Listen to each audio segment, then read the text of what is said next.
guys, so today we're going to be doing the stereo surround. So you've probably seen in the last video we've started to add carbon bits, so obviously there we've got the climate control, so looks out of place now because obviously the big silver surround. So what we've got for that is this, so you can see there all genuine carbon, and I'll just give you a test fit. So obviously it's going to stick there. So all we do is we prep it up with a primer, which you've probably seen in our other videos. So you get a primer with each one.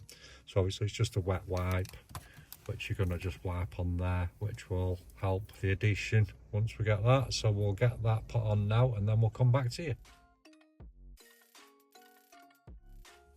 Okay guys, so there it is, all fitted, looking much better. So obviously remember when you're doing the adhesion primer to only wipe where you're going to stick it, because it'll make a mess of anything glossy as it dries dull. We do these in a 5" and a 7", so obviously check first which screen you've got before ordering.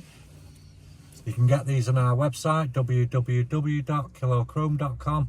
Keep liking and subscribing as well. Thanks for watching.